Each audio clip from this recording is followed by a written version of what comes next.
వాడు జనసేవకుడై పెరిగిన వాడు లీడర్ లీడర్ జనం కోసమే ఒదిగిన వాడు జనం గుండెలో ఎదిగిన వాడు లీడర్ లీడర్ జనం బిడ్డగా మనసులు గెలిచి అనునిత్యం మన మేలును తలిచి నడిచేవాడు నడిపించువాడు లీడర్ లీడర్.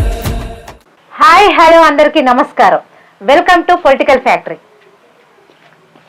మనం ఇప్పుడు కరీంనగర్ జిల్లా వీణవంక మండలం కోర్కల్ గ్రామంలో ఉన్నాం. ఇక్కడ మూడో విడతగా ఈ నెల 17వ తారీఖున పోలింగ్ జరగబోతుంది. ఇక్కడ కర్ర మణెమ్మ తిరుపతి రెడ్డి గారు ఇక్కడ పోటీ చేస్తా ఉన్నారు. వారు ఈ ఎన్నికల్లో కోర్కల్ సర్పంచ్ గెలిస్తే ఎలాంటి అభివృద్ధి కార్యక్రమాలు చేస్తారో అడిగి తెలుసుకుందాం. నమస్తే అండి. నమస్తే అమ్మా.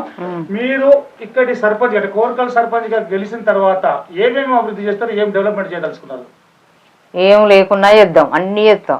అభివృద్ధి అయితే చేస్తాం మంచిగా. రోడ్లు కానీ మన మోరీలు కానీ ఏది లేకున్నా ఇప్పుడు ఇంత అంతకుముందు కూడా చేసినాం మేము. ఇప్పుడు కూడా చేసిండు వెళ్ళగానే 50 లక్షల దాకా చేసిండు. ఇప్పుడు మీరు మీ కాంగ్రెస్ పార్టీ కాంగ్రెస్ బలపరుస్తున్న అభ్యర్థి కదా మీ మేడం కూడా మీరు గెలిచిన తర్వాత ఎప్పటికీ సూచనలు సలహా ఇచ్చుకుంటూ డెవలప్మెంట్ కోసం చేస్తారు. కానీ మీ పార్టీ అధికారంలో ఉన్నది ఇప్పుడు కాంగ్రెస్ పార్టీ అధికారం ఉన్నప్పుడు ఈ 2 నెలల కాలంలో మీకు పదవి లేకున్నా కానీ మీరు కొన్ని డెవలప్మెంట్ యాక్టివిటీస్ మీ ఇన్ఛార్జి ప్రణవ్తో ద్వారా కొన్ని డెవలప్ చేసిందని మాకు కొంతమంది సమాచారం ఇచ్చారు. ఏం చేసిండ్రు మీరు? అంటే మీరు సర్పంచ్ కాకముందే కొంత నిధులు తీసుకొచ్చిండ్రు, కోరికలు డెవలప్ చేసిందని చెప్తా ఉన్నారు బయట. ఏమేం చేసిండ్రు మీరు? కోర్కల్ గ్రామంలో ప్రణవ్ బాబు గారి ఆధ్వర్యంలో కాంగ్రెస్ ప్రభుత్వం చేయవలసిన విధంగా మేము కోర్కల్ గ్రామంలో 20 లక్షల రూపాయలతోటి ప్రాథమిక ఆరోగ్య కేంద్రాన్ని కూడా నిర్మించడం జరిగింది. ఒక 10 లక్షల రూపాయలతోటి మనం సీసీ రోడ్లు వేయడం జరిగింది. ఒక 10 లక్షలతోటి సైడ్ డ్రైన్స్ కూడా వేయడం జరిగింది. స్కూల్ బిల్డింగ్ దగ్గర అంగన్వాడీ 2 కేంద్రాలు ఉన్నాయి. ఆ 2 అంగన్వాడీ కేంద్రాలలో కూడా ఫుల్ఫిల్గా వాటిని బిల్డింగులను పూర్తి చేసి పిల్లలకు సస్యశ్యామలంగా ఉంచడానికి ప్రయత్నం చేసినాం. మరి ప్రాథమిక పాఠశాల దగ్గర కూడా కమ్యూనిటీ టాయిలెట్స్ కానీ కాంపౌండ్ నిర్మాణాలు కానీ ఇప్పటి వరకు పూర్తి చేయడం జరిగింది. సుమారుగా ప్రణవ్ బాబు గారి ఆధ్వర్యంలో మినిమం 65 లక్షల రూపాయల అభివృద్ధి కార్యక్రమాలను ఈ గత 6 సంవత్సర కాలంలో ఆయన వెంబడి మేము తోడుగా వండుకుంటూ ఆయన సహకారంతో ప్రభుత్వ సహకారం ప్రణవ్ బాబు గారి సహకారంతో 65 లక్షల రూపాయల నిధులను ఇప్పటివరకే తీసుకొచ్చి ఊర్లో కూడా ఒక టాప్ 1గా నిలిచిపోయిన మాట వాస్తవం.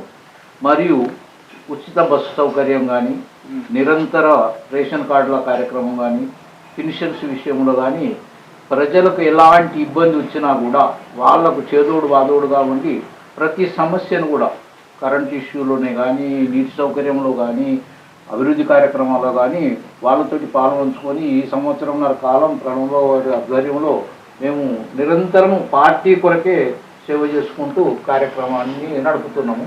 ఈ మధ్య కాలంలో సర్పంచ్ ఎన్నికలు వచ్చినాయి కాబట్టి కాంగ్రెస్ అభ్యర్థిగా అందరం ఒక 5-6 పార్టీలో వేసినా కూడా ఏకమై ఒక్క తాటి మీద ఉండి ఒక్కరమే అభ్యర్థిగా కర్ర మణెమ్మ తిరుపతి రెడ్డి గారు. మీరు ఇప్పుడు పోటీ చేస్తా ఉన్నారు కదా, ఇప్పుడు మీరు సర్పంచ్ కాకముందే మీరు ప్రణవ్ గారి సహకారం తీసుకొని అంత డెవలప్ చేశారు. ఇప్పుడు ఎన్నిక అయిన తర్వాత ఇప్పుడు మేడంకు మీరు ఎప్పుడు కూడా సలహాలు సహకారం తీసుకుంటారు. మీరు ఎట్లా గెలిస్తే ఇప్పుడు ఎన్నికల్లో గెలిచిన తర్వాత ఏం చేద్దాం అనుకుంటారు ఇంకా డెవలప్మెంట్ కార్యక్రమం? గత 10 సంవత్సరాల నుంచి కూడా ఊరు డెవలప్మెంట్ కాకుండా పోయింది. అది అప్పుడున్న రాజకీయ నాయకుల వల్లనే జరిగింది. కాబట్టి ఇప్పుడున్న మా ఆలోచన విధానం ప్రకారంగా ప్రణవ్ గారి సహకారంతో మెయిన్ రోడ్డు 1 కిలోమీటర్ రోడ్డు ఉన్నది. అదొక ఆల్రెడీ ప్రపోజల్ పెట్టినాం, శాంక్షన్ కూడా వచ్చింది. 30 లక్షల రూపాయలతోటి సీసీ రోడ్డు కూడా ఊళ్ళో వేయడానికి జరుగుతుంది. తర్వాత మురికి కాలువల నిర్మాణంలో కూడా స్పష్టంగా ఉన్నాము. ఇందిరమ్మ ఇల్లు కూడా ఒక 18 ఇళ్ళు ఇచ్చినాము. అందులో 13 ఇళ్ళు స్లాబ్ లెవెల్ అయిపోయినాయి. వాటికి కూడా పేమెంట్స్ కూడా గవర్నమెంట్ ఎప్పటికప్పుడు ప్రతి సోమవారం పేమెంట్ ఇచ్చుకుంటూ పోయింది. తర్వాత 22 ఇళ్ళు మామూలుగా ఇప్పుడు అక్కడ కేసీఆర్ గవర్నమెంట్లో ఉన్న ఇళ్ళను కూడా ఇప్పుడు అన్ని విధాల వాటిని శుద్ధి చేసి లబ్ధిదారులకు నిరుపేదలకు ఇలాంటి భూమి లేని నిరుపేదలకు 22 ఇళ్ళు ఇవ్వడానికి కూడా అతి త్వరలో మేము సిద్ధంగా ఉన్నాము. ఊర్లో ఏ సమస్య వచ్చినా కూడా అది మా సమస్యగా భావించి మేము ప్రజలందరికీ చేదోడు వాదోడుగా ఉండి ఈ ఊరును ఒక 5 సంవత్సరాల కాలంలో అభివృద్ధి దశలోకి తీసుకుపోవాలని మా తపన.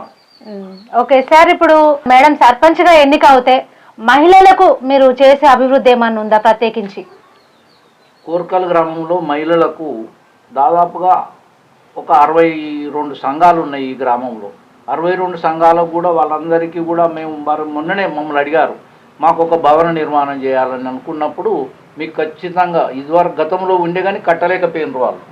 ఇప్పుడు నేను అధికారంలో ఉన్న పని చేస్తా కాబట్టి ఖచ్చితంగా వాళ్ళకు మహిళలకు ఎలాంటి ఇబ్బంది లేకుండా అన్ని విధాల వాళ్ళకు సహకారంగా మేము వాళ్ళందరికీ లోన్ల విషయంలో కానీ ఇతరత్ర కుటుంబ విషయంలో అటువంటివి కానీ ఇవన్నీ కూడా వాళ్ళకు మేము ఎప్పటికప్పుడు గతంలో కూడా అందించాము, ఇప్పుడు కూడా అందించడానికి సిద్ధంగా. ఓకే, మొదటిగా చేసే అభివృద్ధి ఏంటి సార్? కోర్కల్ బస్ స్టాండ్ నుండి ఊర చెరువు వరకు ఒక 600 మీటర్ల రోడ్డు ఉన్నది. అది కొంచెం ఇబ్బందికరంగా ఉన్నది.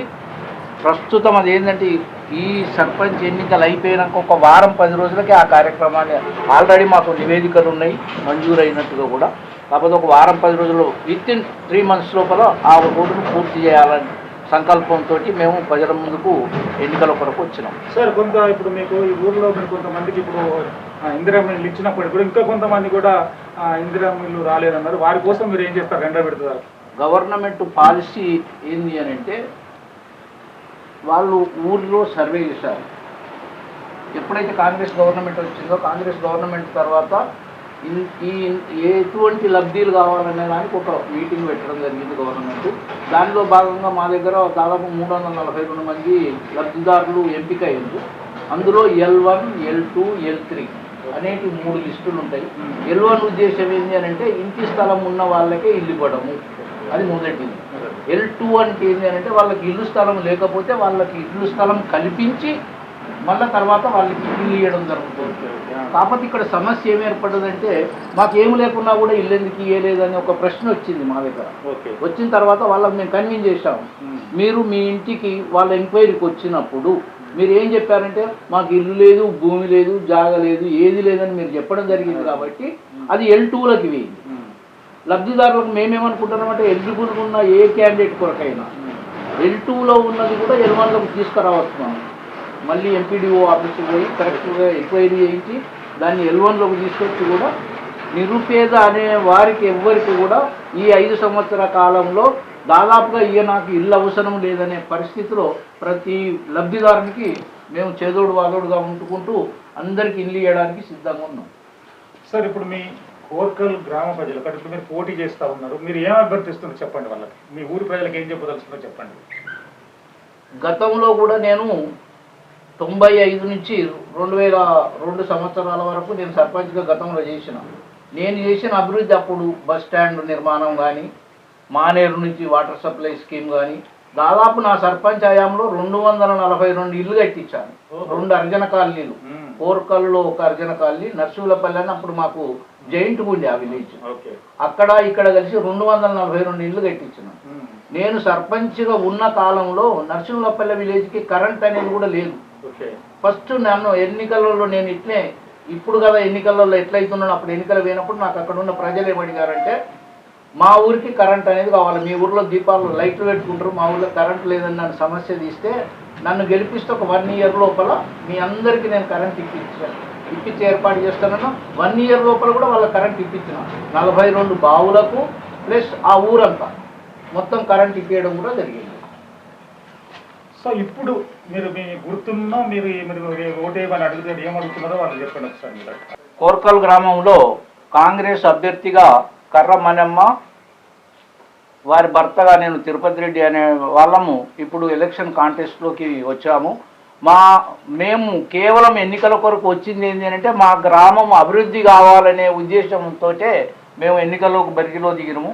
3 సంవత్సరాల కాలం పాటు ఇంకా కాంగ్రెస్ గవర్నమెంట్ ఉంటుంది కాబట్టి ప్రణవ్ బాబు గారి ఆధ్వర్యంలో మేము ఎక్కువ శాతం నిధులు తీసుకొచ్చి సీసీ రోడ్లే కానీ, సైడ్ డ్రైన్స్ కానీ, మురికి కాలువల నిర్మాణమే కానీ, గ్రామ పంచాయతీ బిల్డింగ్ కానీ ఇవన్నీ కూడా మేము ప్రజలకు అందుబాటులో ఉండి కమ్యూనిటీ హాళ్ళు కానీ ఇవన్నీ వాళ్ళకి ఏర్పాటు చేయాలనే దృక్పథంతో వచ్చి మేము మా పబ్లిక్ను కోరేది ఏంటి అని అంటే మీ యొక్క అమూల్యమైన ఓటును అభివృద్ధిని ముందుగా చూసుకొని మాకు కత్తెర గుర్తు కోటేసి మమ్మల్ని గెలిపించాలని గ్రామ ప్రజలందరినీ వేడుకుంటున్నాం. ఓకే, ఇప్పుడు కోరకల గ్రామంలో సర్పంచ్ ఎలక్షన్స్ ఉన్నాయి, ఎవరికి వేస్తారు ఓటు? మన్నమ్మ తిరుపతి రెడ్డికి వేద్దామని. ఎందుకు? ఊరిని అభివృద్ధి చేస్తారు అనేది ఆలోచన, కొంచెం అవగాహన ఉన్న మనిషి, కొంచెం అనుభవం ఉన్న మనిషి, ఆయనకి వేద్దామనే ఆలోచన. ఏం పేరు? నా పేరు చీరబుజ్జయ్య. ఇక్కడ సర్పంచ్ ఎలక్షన్స్ ఉన్నాయి, ఎవరికి వేస్తారు ఓటు? ఓటు కర్ర తిరుపతి రెడ్డికి మనమ్మకు వేయగలుగుతాం. ఎందుకంటే మాకు ఇవరకు అభివృద్ధి చేసింది కాబట్టి మాకు నల్ల సహకారం చేసిండు. రోడ్లు మాకు ఎట్టుకున్న రోడ్డు వలదెంగిండు, బురుడు ఎడల్పు చేసిండు, నల్ల వాటర్ తెచ్చిండు. ఆయనకు అప్పుడు దావన్ రెడ్డి కాలంలో కలిసి మాకు పీరియడ్ అయినా ఇవరకు 5 సంవత్సరం సర్పంచ్ చేసిండు. అప్పుడు ఆ పని చేసుకుని మళ్ళీ ఇప్పుడు మా ఊరు వెనకబడిపోయింది. ఇప్పుడు మళ్ళీ ముందు వారు చేస్తారని మాకు నమ్మకం, ఆయన మీద మాకు నమ్మకం ఉందని మేమే ఎన్నుకుంటాను. కర్ర మహేందర్ రెడ్డి. ఓకే, ఇప్పుడు ఇక్కడ సర్పంచ్ ఎలక్షన్స్ ఉన్నాయి, ఎవరికి వేస్తారు ఓటు?